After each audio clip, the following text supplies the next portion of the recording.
খুলনায় বিএনপির তারুণ্য সমাবেশের নেতাকর্মীর ঢল। অপরাধী না হলে আওয়ামী ভোটাররা আসতে পারবে বিএনপিতে। চট্টগ্রামে আমির খসরু।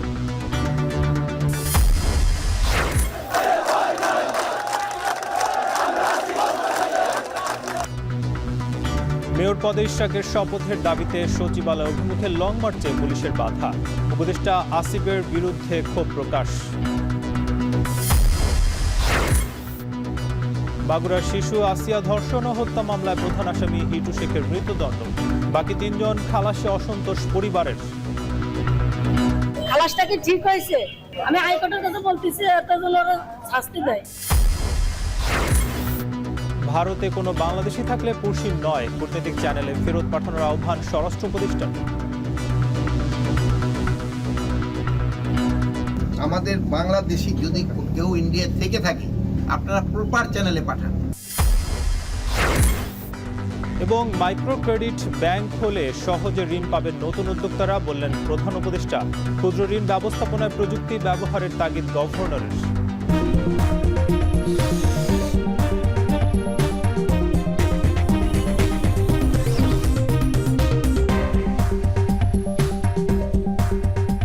স্বাগত। এখন বিকেলে পুরো আয়োজন জুড়ে সঙ্গে আছি নাজমুস সাকিব। খুলনায় চলছে বিএনপির বিভাগীয় তারুণ্যের সমাবেশ। কেন্দ্রীয় নেতৃবৃন্দ সহ সমাবেশে অংশ নিয়েছেন খুলনা ও বরিশাল বিভাগের সহযোগী সংগঠনগুলোর নেতাকর্মীরা। বিকেল 3টা থেকে নগরীর সার্কিট হাউস মাঠে সমাবেশের আনুষ্ঠানিকতা শুরু হয়। সমাবেশকে কেন্দ্র করে খুলনা ও বরিশাল সহ বিভিন্ন জেলা থেকে সমবেত হন নেতাকর্মীরা। ছোট ছোট মিছিল নিয়ে বিভিন্ন স্লোগান দিয়ে সমাবেশে যোগ দেন তারা। শুরুতেই বক্তব্য রাখেন স্থানীয় সহ বিভাগীয় নেতৃবৃন্দ। এ সময় দলকে সংগঠিত করতে সবাইকে ঐক্যবদ্ধ হয়ে কাজ করার আহ্বান জানানো হয়। বক্তারা বলেন, তরুণ সমাজের রাজনৈতিক অধিকার প্রতিষ্ঠার মধ্য দিয়ে আগামী দিনে দেশকে নেতৃত্ব দেবে বিএনপি। তারুণের সমাবেশ ঘিরে উৎসবের নগরীতে পরিণত হয়েছে খুলনা। অলিগলি থেকে শুরু করে সড়কের বিভিন্ন জায়গায় শোভা পাচ্ছে বর্ণিল ব্যানার ও বিলবোর্ড।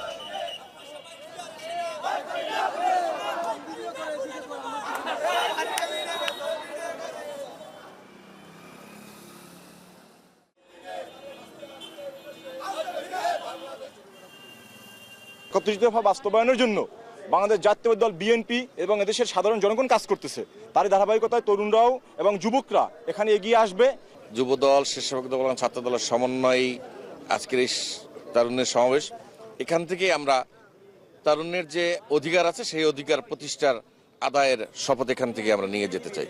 বাংলাদেশকে আমরা একটা সুন্দর বাংলাদেশ হিসাবে আমরা দেখতে চাই এবং তারুণ্যের সমাবেশ হবে তারুণ্যের মতনই। তারুণের রাজনৈতিক অধিকার প্রতিষ্ঠার লক্ষ্যে খুলনা সার্কিট হাউস মাঠে 3 সহযোগী সংগঠনকে নিয়ে তারুণের সমাবেশ করছে বিএনপি। সমাবেশের সবশেষ খবর জানাতে যুক্ত হচ্ছেন জাদ মাহমুদ। জাদ, জানাবেন যে তারুণের সমাবেশে কোন নেতারা যোগ দিয়েছেন এবং তারা কি বলছেন? প্রতিষ্ঠার লক্ষ্যে সমাবেশ সেটি কিন্তু আনুষ্ঠানিকভাবে এই যে কিছুক্ষণ আগে শুরু হয়েছে, অর্থাৎ এটির মূলত 2টি ধাপে শুরু হচ্ছে। প্রথম যে সাংস্কৃতিক অনুষ্ঠান, সেই সাংস্কৃতিক অনুষ্ঠান কিছুক্ষণ আগে মূলত শুরু হয়েছে এবং কেন্দ্রীয় নেতারা আমরা দেখেছি যে ধীরে ধীরে আসতে শুরু করেছে এবং কেন্দ্রীয় নেতাদের মূলত সেটি 3টার সময় যদি এই মূল আনুষ্ঠানিকতা অর্থাৎ সমাবেশে যে নেতারা বক্তব্য দেবেন সেটি 3টায় হওয়ার শুরু কথা ছিল, কিন্তু আমরা দেখেছি যে 3টা থেকেই নেতারা আসা শুরু করেছেন এখন পর্যন্ত। এবং আজকের অনুষ্ঠানে যিনি প্রধান অতিথি স্থায়ী কমিটির সদস্য সালাউদ্দিন আহমেদ, তিনি এখন মঞ্চে এসে পৌঁছায়নি, কিন্তু আমরা দেখছি যে এই সার্কিট হাউসের পুরো মাঠ কিন্তু এর মধ্যেই কানায় কানায় ভরে উঠেছে। আমরা সকাল থেকেই সংবাদ জানানোর চেষ্টা করছিলাম এবং তখন দেখেছি যেহেতু রোদ্রের প্রচণ্ড তাপ এবং এই অঞ্চলে তাপপ্রবাহ চলছে, সেক্ষেত্রে মানুষ তারা যে একটি ছায়ার জন্য আশ্রয় নিয়েছিল এখানে প্রবেশ করে করে, কিন্তু এরপরে আমরা যখন দেখলাম যে নেতারা প্রবেশ করা শুরু করেছে এবং তারা মাইকে ঘোষণা দিচ্ছেন যে সবাই যেন এই যে মাঠে এসে অবস্থান নেন, এরপরে আমরা দেখলাম যে বড় বড় মিছিল নিয়ে, ছোট মিছিল নিয়ে, মাঝারি ধরনের মিছিল নিয়ে কিন্তু এই যে বিএনপির এবং ঢাকা এবং খুলনা এবং বরিশাল এই অঞ্চলের অর্থাৎ এই বিভাগের সকল পর্যায়ের নেতাকর্মীরা ধীরে ধীরে এই অঞ্চলে আসা শুরু করে এই মাঠটিতে আসা শুরু করেছেন। এবং আরেকটি বিষয় আমরা যেটি দেখলাম যে এটি মূলত যেহেতু তরুণদের প্রাধান্য দিয়ে এই সমাবেশটি করছে বিএনপি, সেখানে যারা এখানে এসেছেন তাদের সাথে আমরা কথা বলেছি, তারা অধিকাংশই বলছেন যে আগামী দিনে যে ভোটের রাজনীতি এবং ভাতের রাজনীতি সেখানে তরুণরা একটি গুরুত্বপূর্ণ ভূমিকা রাখবেন এবং দীর্ঘদিন বিএনপির পক্ষ থেকে বলা হচ্ছে যে একটি গণতান্ত্রিক সরকার ব্যবস্থা প্রতিষ্ঠা করার জন্য বা এই যে আওয়ামী লীগের 15.5 বছরে ভোটাধিকার তারা ভোটাধিকার প্রয়োগ করতে পারেনি, সেটি যেন দ্রুত সময়ের মধ্যে সেই ভোটাধিকার প্রয়োগের ব্যবস্থা অন্তর্বর্তী সরকার করে দেয়, সেই আহ্বান তারা এখানে জানাচ্ছেন। এবং শুধু ভোটের অধিকারেই নয়, এই তরুণদের শিক্ষা, স্বাস্থ্য, সকল ধরনের অধিকার প্রতিষ্ঠায় তারা আসলে এই সমাবেশ থেকে কেন্দ্রীয় নেতারা কি ধরনের বার্তা দেন সেটি তারা এখানে শুনতে এসেছেন। এবং আমরা কিন্তু এই সমাবেশকে ঘিরে বিএনপির এক দীর্ঘদিনের প্রস্তুতি দেখেছি। এটি কিন্তু বিএনপির একটি ধারাবাহিক যে কর্মসূচি, ধারাবাহিক সমাবেশ, তারই একটি অংশ। এবং এখানে মূলত আমরা যে বিষয়টি দেখলাম যে সকল ধরনের কিন্তু আয়োজন সব সম্পন্ন হয়ে গিয়েছে প্রায় আমরা 2 ঘন্টা আগে, সেটিও জানিয়েছিলাম। এবং এখানে মূলত এখন একটি সাংস্কৃতিক অনুষ্ঠান চলছে, বিভিন্ন ধরনের সঙ্গীত পরিবেশনা চলছে। এই পর্ব শেষ হলেই মূলত বিভিন্ন পর্যায়ের অর্থাৎ বিএনপির যে নেতারা আছেন, যুব দলের নেতারা, ছাত্র দলের নেতারা, স্বেচ্ছাসেবক দলের নেতারা এবং কেন্দ্রীয় নেতারা, তারা আসলে মূলত এখানে কথা বলবেন এবং বক্তব্য রাখবেন। যারা এখানে যোগ দিয়েছেন প্রত্যেকের একটিই প্রত্যাশা যে তারা বলছেন যে আগামী দিনে তরুণদের কিভাবে বিএনপি প্রাধান্য দিবে বা তারুণ্য নির্ভর একটি বাংলাদেশ বিনির্মাণে বিএনপি কি ধরনের এজেন্ডা দিবে সেটি তারা আসলে শুনতে এখানে এসেছেন এবং তারা সেই লক্ষ্যে সেটিকে বাস্তবায়ন করার জন্যই কাজ করবেন বলে তারা এখানে মনে করছেন। এই ছিল এই যে তারুণ্যের রাজনৈতিক অধিকার প্রতিষ্ঠা থেকে খুলনার যে সমাবেশ, খুলনার সার্কিট হাউস থেকে সবশেষ। সমাবেশস্থলের প্রবেশমুখে আছেন সহকর্মী রামিন চৌধুরী যুক্ত, তার সঙ্গে রামিন জানাবেন যে তারুণ্যের সমাবেশে যোগ দেওয়া নেতাকর্মীরা কি বলছেন এবং যে উচ্ছ্বাস এতদিন পরে সেটা কেমন দেখছেন?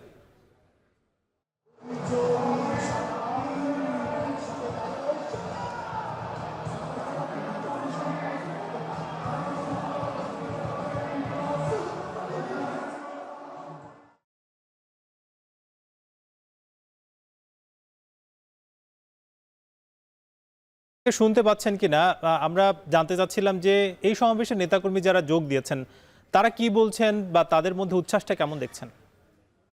আমরা দেখছি যে বিভিন্ন জেলা উপজেলার যত নেতাকর্মীরা রয়েছেন বিএনপির, বিশেষ করে স্বেচ্ছাসেবক দল, যুব দল এবং ছাত্র দলের নেতাকর্মীরা, তারা কিন্তু এর মধ্যেই এই সমাবেশ স্থলে প্রবেশ করা শুরু করেছে এবং বেশ মানুষ কিন্তু প্রবেশ করেছে। আমরা যদি উপর থেকে একটু আপনাদের দেখাতে চাই তাহলে দেখবেন কিন্তু প্রায় মাঠ কিন্তু প্রায় পরিপূর্ণ হয়ে উঠেছে।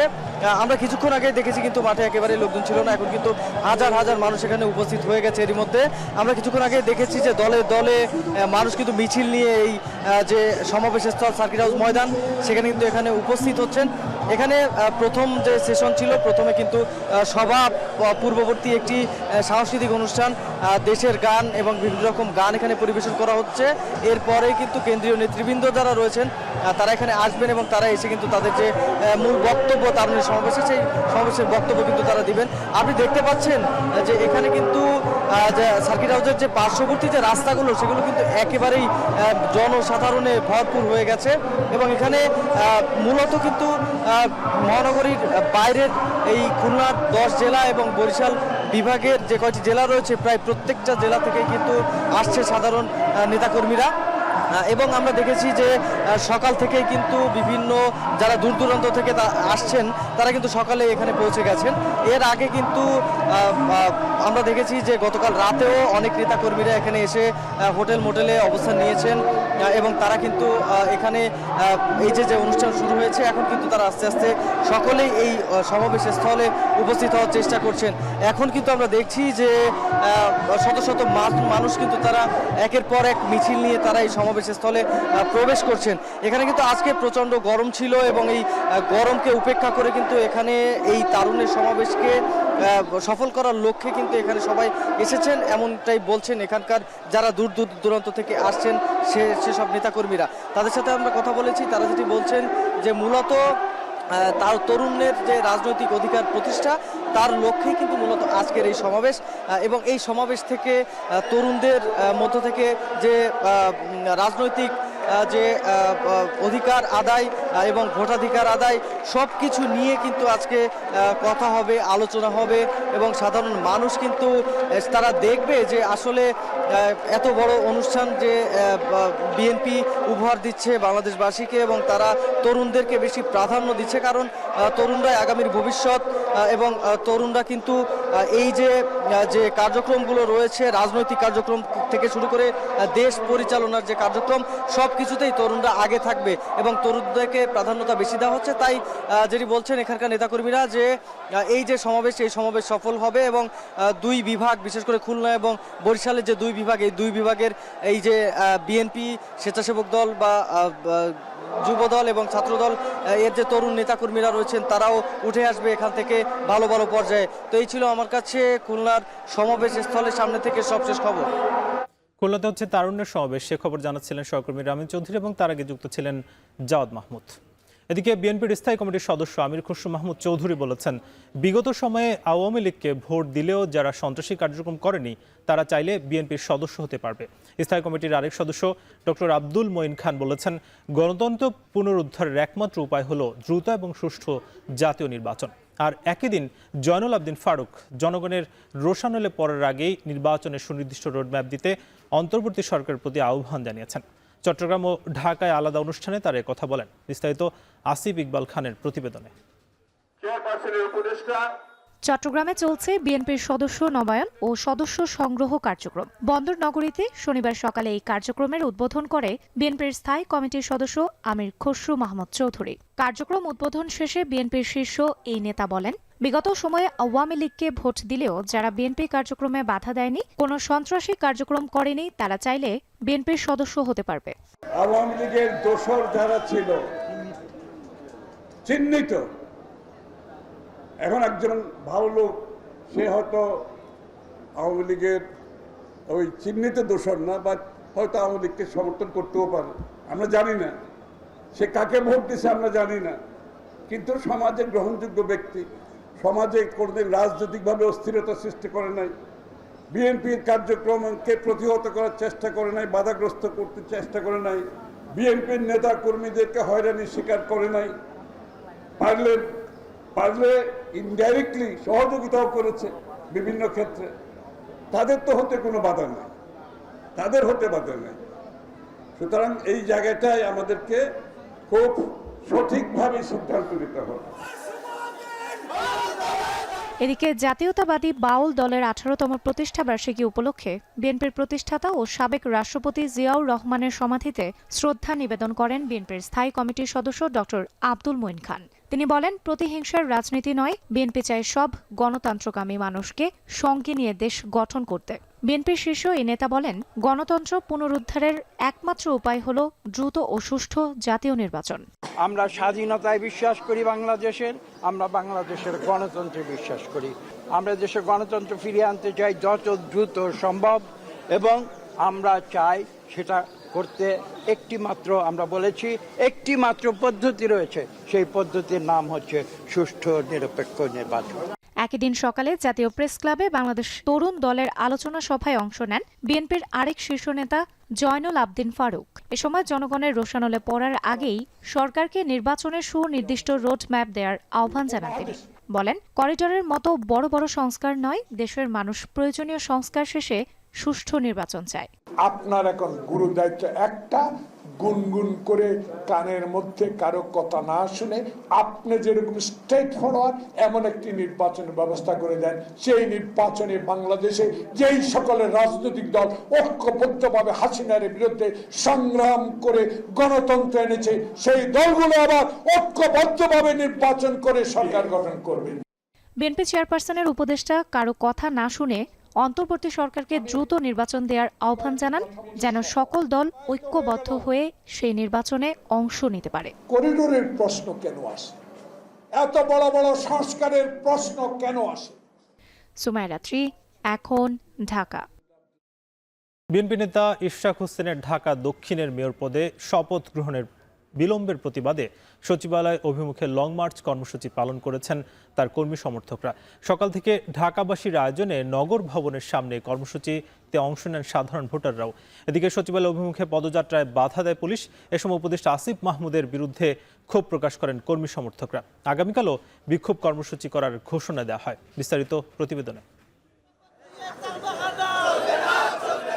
বুধবার থেকে ইশরাক হোসেনের সমর্থকদের এই আন্দোলন বিক্ষোভ। আদালতের রায় ও নির্বাচন কমিশনের গেজেট প্রকাশের পরও দক্ষিণের মেয়র পদে কেন ইশরাক হোসেনকে শপথ পড়ানো হয়নি সেই প্রশ্ন তোলে।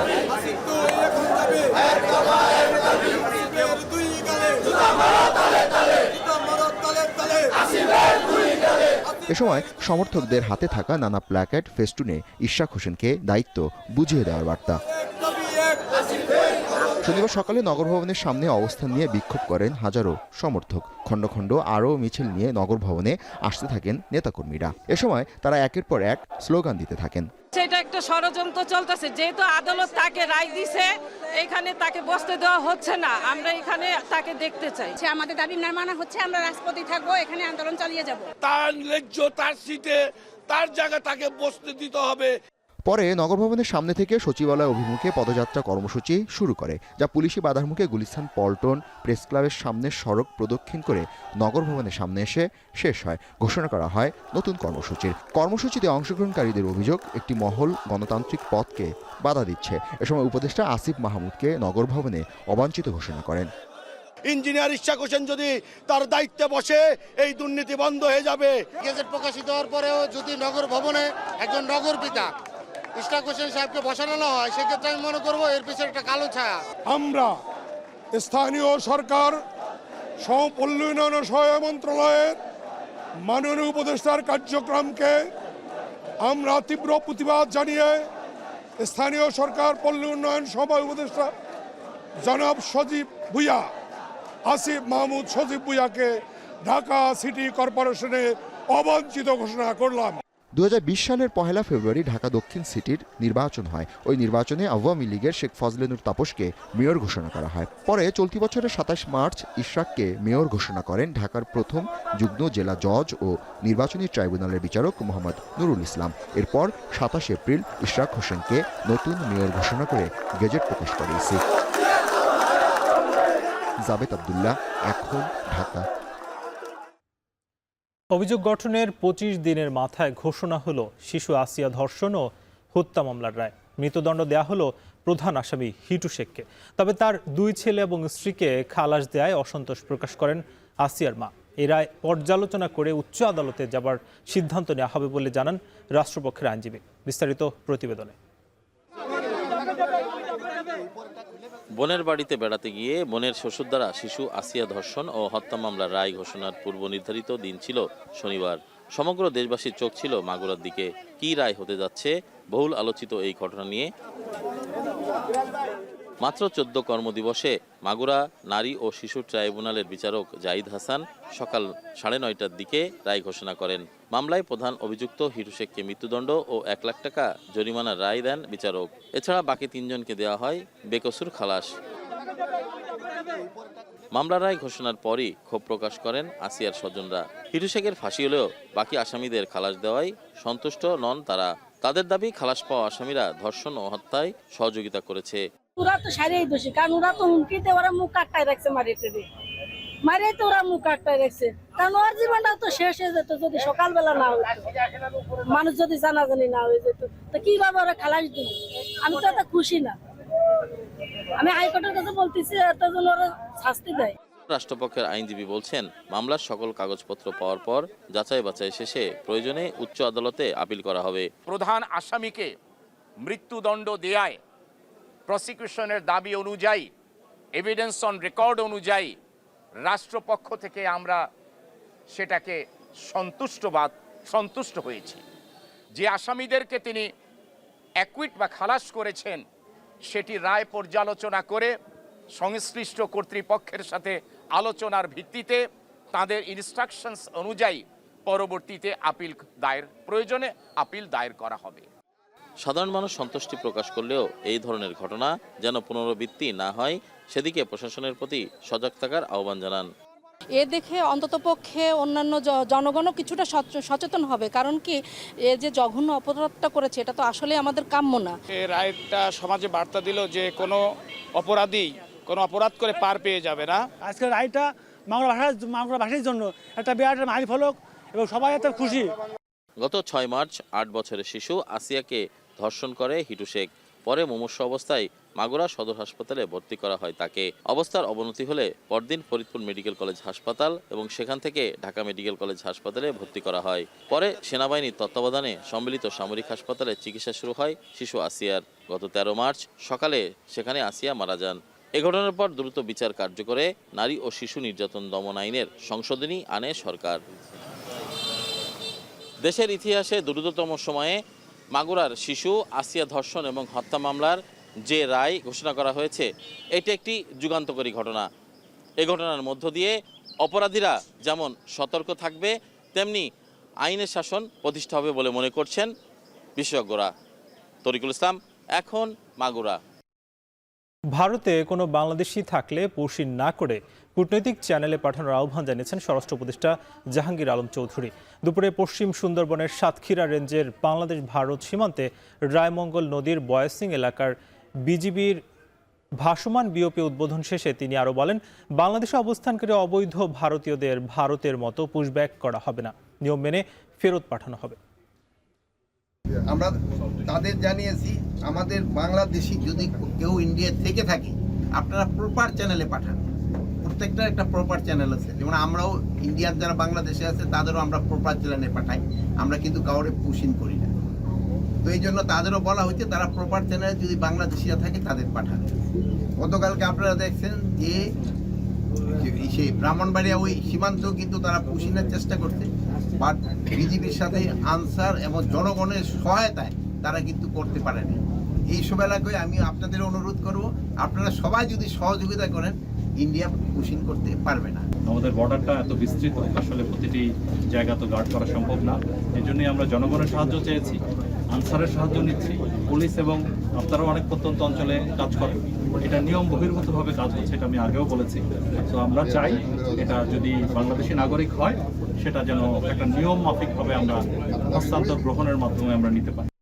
মাইক্রোক্রেডিট ব্যাংক হলে নতুন উদ্যোক্তারা সহজে ঋণ পাবেন। সকালে মাইক্রোক্রেডিট নিয়ন্ত্রণ সংস্থার ভবন উদ্বোধন করে এমনটা জানালেন প্রধান উপদেষ্টা ডক্টর মোহাম্মদ ইউনূস। তিনি বলেন, এই সংস্থা পৃথিবীতে দৃষ্টান্ত হিসেবে কাজ করছে। অনুষ্ঠানে ক্ষুদ্র ঋণ ব্যবস্থাপনায় তথ্য প্রযুক্তির ব্যবহার বাড়ানোর উপর জোর দেন কেন্দ্রীয় ব্যাংকের গভর্নর। বিস্তারিত মাঝহার ইমনের প্রতিবেদনে। শনিবার সকালে রাজধানীর আগারগাঁয়ে মাইক্রো ক্রেডিট রেগুলেটরি অথরিটি ভবনের উদ্বোধন করেন প্রধান উপদেষ্টা ডক্টর মোহাম্মদ ইউনূস। এর মধ্য দিয়ে 16 তলা নিজস্ব ভবন পেল সংস্থাটি। উদ্বোধনী অনুষ্ঠানে মাইক্রো ক্রেডিট রেগুলেটরি অথরিটির পথযাত্রার তথ্য তুলে ধরেন অতিথিরা। বাংলাদেশ ব্যাংকের গভর্নর বলেন, ক্ষুদ্র ঋণ ব্যবস্থাপনায় তথ্য প্রযুক্তির ব্যবহার বাড়াতে হবে। আর শুধু ক্ষুদ্র ঋণ নয়, মানুষকে আত্মনির্ভরশীল করার উপর জোর দেন অর্থ উপদেষ্টা। ঋণ নিয়ে খেলে ব্যবহার তাকে অনেক সেলফ এমপ্লয়মেন্ট বা যেটা বলে আত্মকর্ম, সেটাতে একটু এনকারেজ করা বেটার। কোনো সময় যেন আলটিমেটলি ইনফ্যান্ট ইন্ডাস্ট্রি আর্গুমেন্ট থেকে বেরিয়ে আসি যে সারা জীবন ঋণ দাও, আমাকে খালি তুমি রিয়ারি করো মায়ের মতো, মায়ের স্নেহে, সেটা না, আস্তে আস্তে তাকে ছেড়ে দিতে হবে। সামনের দিনগুলোতে টেকনোলজিক্যাল চেঞ্জ না আনতে পারলে মাইক্রো ফাইন্যান্সগুলোর জন্য কিন্তু একটা দুর্দিন চলে আসতে পারে। আমরা আগে থেকেই সেই ব্যাপারে প্রস্তুতি নেবেন আপনারা, সেটা চাই। আমরা চাই আপনাদেরকে সুন্দরভাবে রেগুলেট করতে। ক্ষুদ্র ঋণই হচ্ছে প্রকৃত ব্যাংক, যারা জামানতবিহীন ঋণ দেয়, এমন মন্তব্য করে প্রধান উপদেষ্টা ডক্টর মোহাম্মদ ইউনূস বলেন, মাইক্রো ক্রেডিট রেগুলেটরি অথরিটির শুধু বাংলাদেশের জন্য কাজ করছে না, পৃথিবীতে দৃষ্টান্ত হিসেবে কাজ করছে। মাইক্রো ক্রেডিট রেগুলেটরি অথরিটি শুধু যে বাংলাদেশের জন্য কাজ করেছে তা না, এটা আন্তর্জাতিকভাবে অনেক দেশে সহায়ক হয়েছে, সাহায্য করেছে। আসল ব্যাংক যেটা মানুষের বিশ্বাসের উপর ভিত্তি করে আছে, কারণ এখানে কোনো জামানত নাই, এটা জামানতবিহীন ব্যাংক। আমরা মানুষকে টাকা দিই বিশ্বাসের ভিত্তিতে। বক্তব্যে বাণিজ্যিক ব্যাংকের চেয়ে ভিন্ন নিয়মে সামাজিকভাবে কাজের জন্য মাইক্রো ক্রেডিট ব্যাংক তৈরির আইন করার পরামর্শ দিয়ে প্রধান উপদেষ্টা বলেন, উদীয়মান উদ্যোক্তাদের বিনিয়োগে কাজ করবে এই ব্যাংক। আমরা যখন মাইক্রো ক্রেডিট ব্যাংকের লাইসেন্স দেব, পরিষ্কার বলতে হবে যে এই কাজের জন্যই লাইসেন্স দেওয়া হচ্ছে, কনভেনশনাল ব্যাংকিং এর জন্য লাইসেন্স দেওয়া হচ্ছে না, এটা আলাদা করে ফেলা। তার সঙ্গে একটা এডিশন চাচ্ছি, এই ব্যাংক যেগুলো হবে এগুলো হলো সামাজিক বাণিজ্যের ব্যাংক। মাইক্রো ক্রেডিট রেগুলেটরি অথরিটির নিজস্ব ভবন উদ্বোধনের মাধ্যমে মাইক্রো ক্রেডিটের কার্যক্রম আরও জোরদার হবে বলে আশা করেন প্রধান উপদেষ্টা। এখান থেকে আবার নতুন অধ্যায় সৃষ্টি হোক। মাজহার ইমন, এখন, ঢাকা। যুক্তরাষ্ট্রের ট্রাম্প প্রশাসন কর্তৃক ঘোষিত শুল্ক নীতির চাপ মোকাবিলায় অন্তর্বর্তী সরকার সব ধরনের পদক্ষেপ গ্রহণ করেছে বলে জানিয়েছেন বাণিজ্য সচিব মাহবুবুর রহমান। দুপুরে ঢাকা চেম্বারের আলোচনা সভায় তিনি আরও বলেন, ইতোমধ্যেই যুক্তরাষ্ট্রের 100টি পণ্যকে শুল্কমুক্ত প্রবেশাধিকার দেওয়া হয়েছে। ব্যবসায়ীদের স্বস্তি দিতে কাজ করছে সরকার বলেও জানান তিনি। অন্যদিকে রপ্তানি পণ্যে যুক্তরাষ্ট্রের শুল্ক আরোপ দেশের অর্থনীতিতে বড় ধরনের সংকট তৈরি করবে না বলে মন্তব্য করেন অর্থনীতিবিদ ডক্টর দেবপ্রিয় ভট্টাচার্য। তবে শুল্ক আরোপ নিয়ে যুক্তরাষ্ট্রের সঙ্গে আলোচনার সময় সতর্ক থাকতে হবে বাংলাদেশকে।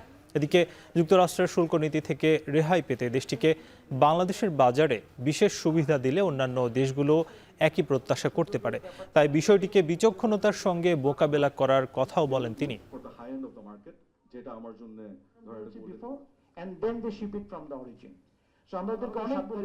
রাজধানীর নীলক্ষেত এলাকায় 7 কলেজ বিষয়ে সংবাদ সম্মেলন করছেন শিক্ষার্থীরা। সরাসরি যুক্ত হবো সেখানে। এতদিন আমরা শুনে এসেছি এটি জনপ্রশাসন মন্ত্রণালয়ের অনুমোদনের অপেক্ষায় ঝুলে আছে। প্রিয় সাংবাদিক বৃন্দ, শুরু থেকে আমরা একটি শ্রেণীকে 7 কলেজকে আন্ডার এস্টিমেট করার প্রবণতা লক্ষ্য করেছি। আবার আমাদের সবকিছুতেই যেন ইচ্ছাকৃতভাবে একটা ঢিলেমি দেওয়া হচ্ছে। 7 কলেজের সমস্যা সমাধানে গত ডিসেম্বরের শেষের দিকে একটি বিশেষজ্ঞ কমিটির ঘোষণা দেয় সরকার। একই সঙ্গে এই সমস্যা সমাধানে তাদের 4 মাসের সময়সীমা বেঁধে দেওয়া হয়। কিন্তু গত 30 এপ্রিল এই কমিটির সময়সীমা শেষ হলেও এখনো সমস্যার সমাধান হয়নি। আমরা এমন সময়ক্ষেপণের তীব্র নিন্দা জানাচ্ছি। নতুন বিশ্ববিদ্যালয়ের নাম চূড়ান্ত হওয়ার পর স্বল্প সময়ের মধ্যে অন্তর্বর্তী প্রশাসনের প্রজ্ঞাপন দেওয়ার কথা থাকলেও তা কোনো এক অদৃশ্য কারণে এখনো ঝুলে আছে। অন্তর্বর্তী প্রশাসনের প্রজ্ঞাপন ও অধ্যাদেশ জারি না হওয়ায় বিশ্ববিদ্যালয়ের স্বতন্ত্র প্রশাসনিক কাঠামো, একাডেমিক কার্যক্রম, পরীক্ষা সহ সবকিছুতেই আমাদের এখন ঢাকা বিশ্ববিদ্যালয়ের উপর নির্ভর করতে হচ্ছে। আমরা মনে করি এটি একটি স্বায়ত্তশাসিত বিশ্ববিদ্যালয় প্রতিষ্ঠার উদ্দেশ্যকে বাধাগ্রস্ত করছে। তবে আসার কথা হলো, গত শুক্রবার রাতে সাবেক শিক্ষা উপদেষ্টা ও বর্তমান পরিকল্পনা উপদেষ্টা অধ্যাপক ডক্টর ওয়াহিদ উদ্দিন মাহমুদ আমাদের আশ্বস্ত করে বলেছেন, জনপ্রশাসন মন্ত্রণালয়ে 7 কলেজের জন্য প্রস্তাবিত অন্তর্বর্তী প্রশাসনের কার্যক্রম শেষ হয়েছে। এরপর এটি এখন মাননীয় প্রধান উপদেষ্টা ডক্টর মোহাম্মদ ইউনূসের কার্যালয়ে পাঠানো হয়েছে। চলতি সপ্তাহের মধ্যে এই প্রশাসন ঘোষণা করা হবে বলে মাননীয় পরিকল্পনা উপদেষ্টা আমাদের আশ্বস্ত করেছেন। স্যার শিক্ষা উপদেষ্টা থাকাকালীন সময় থেকেই যথেষ্ট আন্তরিকতার সঙ্গে আমাদের দাবি বিবেচনা করে আসছেন। আমরা স্যারের এই আশ্বাসেও ভরসা রাখতে চাই। মাননীয় পরিকল্পনা উপদেষ্টার আশ্বাসের প্রতি সম্মান রেখে এই সংবাদ সম্মেলন থেকে আমরা 5 দফা দাবি তুলে ধরছি। এগুলো হলো: দাবি নাম্বার 1, আগামীকাল রোববারের মধ্যে অন্তর্বর্তীকালীন প্রশাসন গঠনের প্রজ্ঞাপন জারি করতে হবে। দাবি নাম্বার 2, অন্তর্বর্তী প্রশাসকের নিয়োগ প্রক্রিয়া চূড়ান্ত হওয়ার পর সেশন জট নিরসন সহ সামগ্রিক বিষয় নিয়ে একাডেমিক ক্যালেন্ডার প্রকাশ করতে হবে। একই সঙ্গে ভুতুড়ে ফলের সমাধান, বিভিন্ন ইস্যুতে অতিরিক্ত ফি আদায় বন্ধ সহ যাবতীয় অসঙ্গতিগুলো স্পষ্টভাবে সমাধানের উদ্যোগ নিতে হবে। অন্তর্বর্তীকালীন প্রশাসন গঠনের পরবর্তী 2 কার্যদিবসের মধ্যে 24-25 সেশনের ভর্তি পরীক্ষা আয়োজনের উদ্যোগ গ্রহণ করতে হবে। আগামী 5 কার্যদিবসের মধ্যে ঢাকা কেন্দ্রীয় বিশ্ববিদ্যালয়ের রূপরেখা এবং লোগো, মনোগ্রাম প্রকাশ করতে হবে।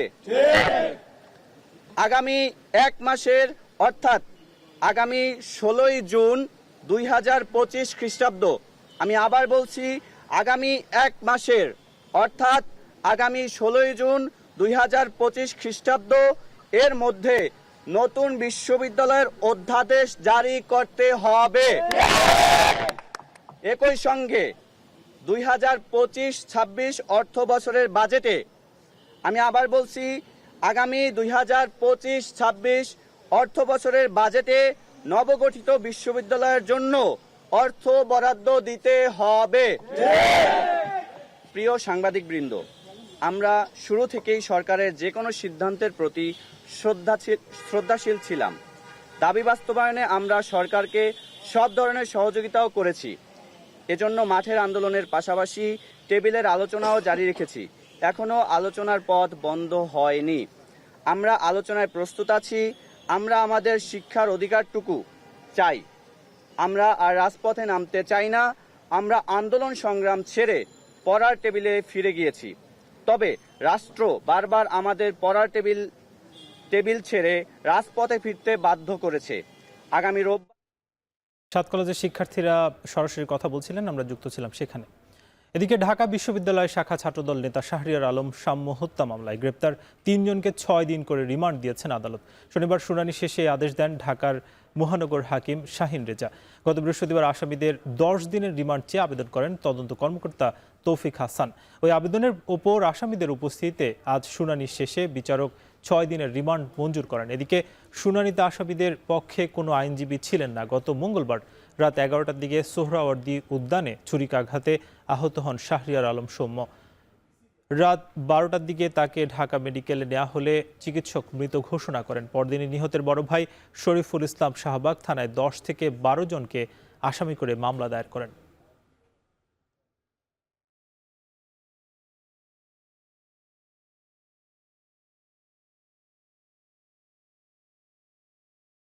বরিশাল 5 আসনের সাবেক আওয়ামী লীগ দলীয় সংসদ সদস্য জেবুন্নেসা আফরোজকে গ্রেপ্তার করেছে পুলিশ। শুক্রবার রাতে ঢাকার বাসা থেকে তাকে গ্রেপ্তার করে গোয়েন্দা পুলিশ। তবে শনিবার দুপুরে গ্রেপ্তারের পর বিষয়টি জানান ডিবির যুগ্ম কমিশনার মোহাম্মদ নাসিরুল ইসলাম। জেবুন্নেসা আফরোজ বরিশাল সিটির সাবেক মেয়র প্রয়াত শওকত হোসেন হিরনের স্ত্রী। 2014 সালে এপ্রিলে সংসদ সদস্য থাকাকালীন হিরন মৃত্যুবরণ করেন। পরে সেই আসনে তার স্ত্রী জেবুন্নেসা উপনির্বাচন করে জয়ী হয়। 5 আগস্টের পর বরিশালে দায়ের হওয়া একাধিক মামলায় তাকে আসামি করা হয়। বর্তমানে তিনি ডিবি হেফাজতে আছেন।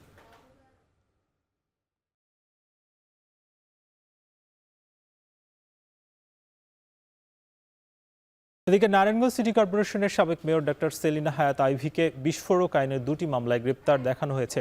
এ নিয়ে আইভির বিরুদ্ধে 5টি মামলার মধ্যে 3টি মামলার গ্রেপ্তার দেখানো হলো। দুপুরে আইভিকে কাশিমপুর কারাগার থেকে ভার্চুয়াল উপস্থিত দেখিয়ে Narayanganj senior judicial magistrate Shahidul Islam Chowdhury shown অ্যারেস্টের আদেশ দেন। নারায়ণগঞ্জ আদালত পুলিশের পরিদর্শক কায়ুম খান জানান, সিদ্ধিরগঞ্জ থানার 2টি বিস্ফোরক আইনের মামলায় আইভিকে শোন অ্যারেস্ট দেখানো হয়েছে।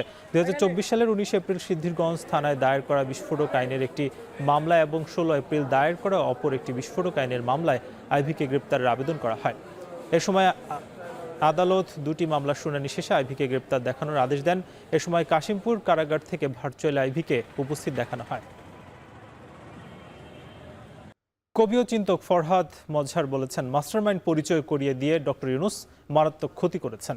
কোনো ব্যক্তি অভ্যুত্থান করেনি, দীর্ঘ লড়াইয়ের ফসল এই গণ অভ্যুত্থান। সকালে জাতীয় প্রেস ক্লাবে এক গোলটেবিল বৈঠকে তিনি কথা বলেন। ফরহাদ মজহার বলেন, গণ অভ্যুত্থান এনসিপির একক অর্জন নয়। এই ঢাকা বিশ্ববিদ্যালয় থেকে এই অভ্যুত্থান ঘটে থাকে, স্ফুরণ ঘটে থাকে। তারা করেছেন, কি করেছেন, কে মাস্টারমাইন্ড কে মাস্টারমাইন্ড না, এগুলো তুচ্ছ তর্ক। কারণ এইটা বলার মাধ্যমে আমাদের ডক্টর ইউনূস মারাত্মক ক্ষতি করেছেন সকলের। আপনারা দয়া করে গণ অভ্যুত্থান আমরা করেছি গণ সার্বভৌমত্ব প্রতিষ্ঠার জন্য, জনগণের ক্ষমতা কায়েম করা এবং সকল ফ্যাসিস্ট শক্তির বিভিন্ন প্রতিষ্ঠান আমরা এটাকে ধ্বংস করার জন্য, উৎখাত করার জন্য আমরা এই লড়াই করেছি। আপনারা কিন্তু 5ই আগস্ট এটা পারেন নাই তরুণরা। ইসলামিক ফাউন্ডেশনের মহাপরিচালকের আশ্বাসে আন্দোলন স্থগিত করেছে মসজিদ ভিত্তিক শিশু গণশিক্ষা কার্যক্রম প্রকল্পের শিক্ষক, কেয়ারটেকার ও কর্মকর্তারা। তবে দাবি মেনে না নিলে আরও কঠোর আন্দোলনের হুঁশিয়ারি দিয়েছেন তারা।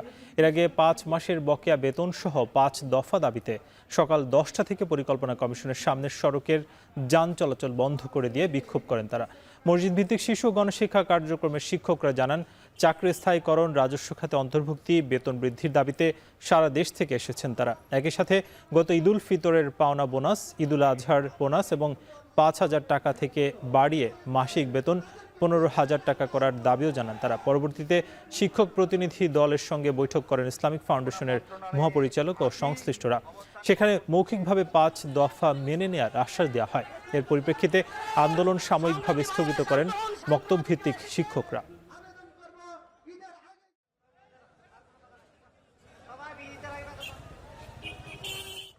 গত 5 মাসে এখন পর্যন্ত আমরা কোনো বেতন ভাতা পাই নাই এবং ঈদ বোনাসও পাই নাই।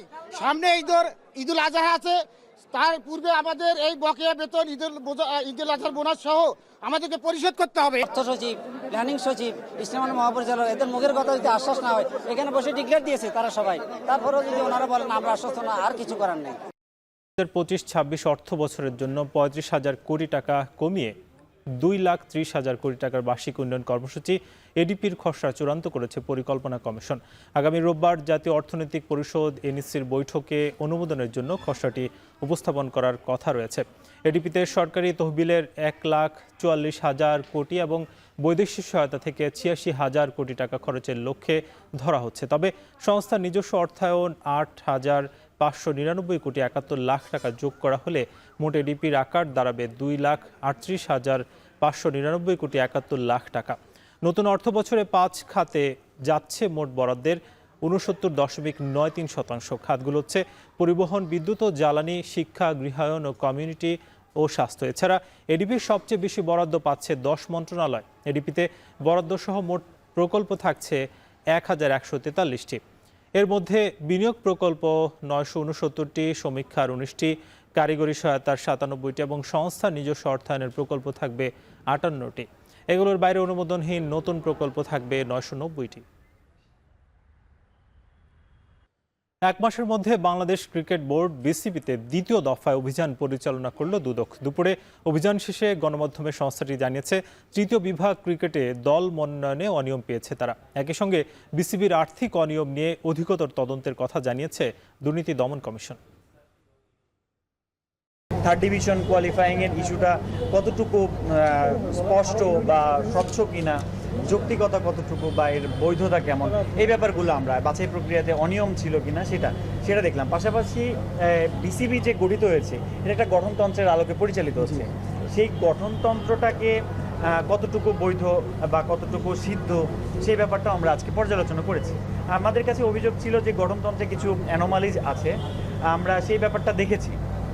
এখানে গঠনতন্ত্র নিয়ে যে কোয়েশ্চেনগুলো উঠেছিল সেক্ষেত্রে আদালতের একটা রায় ছিল, সেই জাজমেন্ট অনুযায়ী পরবর্তীতে গঠনতন্ত্র সংশোধিত হয়ে বর্তমানে সেটার আলোকে পরিচালিত হচ্ছে।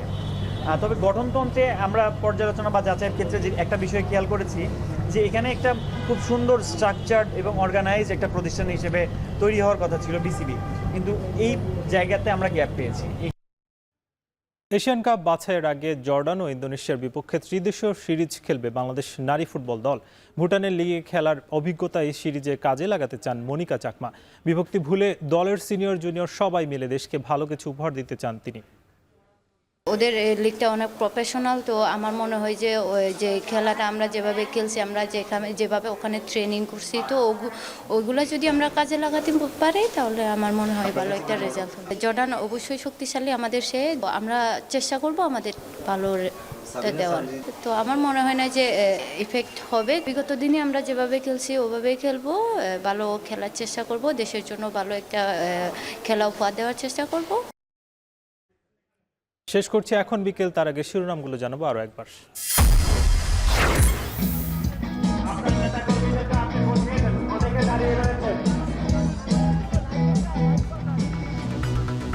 খুলনায় বিএনপির তারুণ্য সমাবেশের নেতাকর্মীর ঢল, অপরাধী না হলে আওয়ামী ভোটাররা আসতে পারবে বিএনপিতে। চট্টগ্রামে আমির খসরু।